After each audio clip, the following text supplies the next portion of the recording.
Folks, today we're addressing a problem, and that problem being a sun deck that was being built in a very poor fashion to accept slate exterior tiles. I want to go through the process to give you just exactly what should take place. First of all, you got to tear all that old material off. You got to get down to a good solid membrane, plywood substrate, and then on up into the different membranes that are applied. But in this particular case, we had a torch down membrane that was totally incorrect, so it's gone. But now for the waterproofing product, and as I mentioned, it's Duradek Tiledek. And with me is Mr. Duradek himself, John Ogilvie. How you doing, John? Fine, thanks, Sean. John, tell me, this is 60 mil, it's vinyl. Where did it all start? Well, it's a product that we've been selling for 30 years. It's started off as a waterproofing for decks and balconies, and the evolution of that was into roofing. And we had a product that we've been marketing for probably 25 years called Duradek Ultra. And it was intended to go on decks over living quarters. So like in condominiums, up on top deck, rooftop decks, that sort of thing? Absolutely. And it was a roofing membrane that you could walk on, which was quite revolutionary at the time. Right.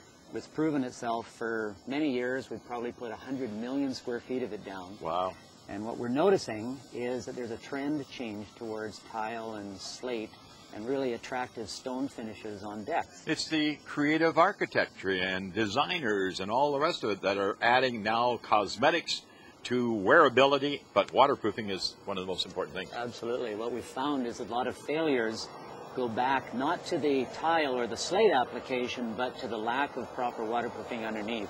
Right. So when you look at the cost of the finish, and then you have to take all of that off, then take the waterproofing off, fix the rod underneath, and then put it all on top, it becomes incredibly expensive. Absolutely. All for the lack of doing the waterproofing properly the first time, which really isn't that much more money. It just takes professionals to do it. But, you know, you're going over top of millions and millions of dollars of shelters underneath. This could be the top deck on a condominium. It could be living space in a home that's in the lower level, or out on a back sun deck over top of a garage. I mean, there's so many applications for it. But again, waterproofing. What about the weather conditions? Cold, heat, that thaw, freeze sort of scenario. You mean the weather conditions of the application or the weather conditions of using the product? Of using the product. Like this product obviously has got to use those items in mind as far as freeze thaw. Because where are you going to install it? You could have it in northern Saskatchewan or in Palm Springs, California. Well, certainly that's the level of expertise that has to come from the local tile industry. We're about waterproofing, and what we can do and we can promise is that it's going to be waterproof no matter what may happen to the tile. We can make sure the water doesn't get inside. But we're really strongly recommending that people, you know, research the whole situation really thoroughly. There's a lot of money. They can find out from the local tile people, the local tile associations, which tiles, which slates, which thin sets are meant for that climatic region. We've been in business for, I think, 33 years now, and so that's what we call you, Mr. Duradek. I mean, we absolutely require a professional waterproofer to be involved, because the problem is not in the center of the deck. The problem is always on the perimeters, on those tricky little details like drains and scuppers and where we meet the wall, where we go into a door, and corners and things like that. Those are always the problems. But we really believe that waterproofing is something you shouldn't put in the hands of do-it-yourselfers, and you shouldn't put in the hands of people who aren't well trained with a specific product. And for consumers to get the maximum protection, they need to be able to go back to a supplier to say, you know, to hold the contractor accountable as well, just in case something goes wrong. So we're really particular about how we go to market. We want to be, we want to train our people. We want to have them under contract to us. We want to hold them accountable. And therefore, we are somewhat limited in the number of people who put our product down. So you won't be able to go down to a local building supply store or a roofing outlet and buy Duradek. You can only get it from people that you'd probably find on the Duradek website. And that's most important. Yeah. Duradek. Don't use the term Duradek not knowing it is or it isn't. Make sure it's Duradek. It really is great. I want to say thank you so much for being, first of all, part of our HouseSmart, and I always say good, better, best. Why would we have anything but the best? So I call it the HouseSmart deck system when it comes to putting slate on top. So Duradek, Tiledek, thank you very much. I really appreciate it. And I can't wait to see this finish. Yeah, it's going to look fantastic. Absolutely great. Beautiful. Thanks very much. Thanks, John.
Folks, when you come up onto an outdoor deck now that has the proper application of waterproofing, the Duradek tile deck, what a gorgeous job it does. Look at this porcelain. I mean, that is a project that is going to be years and years and years servicing the homeowner. And when you have outdoor living of this nature, doesn't this make you feel as though you got to get it done? And folks, good, better, best, it really comes to the HouseSmart approach. Do it the best way. The HouseSmart way. Shell Busey's HouseSmart. And we really enjoy doing projects that are going to be many, many years of life. And the Duradek tile deck certainly, along with the expertise of Peter Hunter, has done the job here the way that we wanted it done. It's just that easy.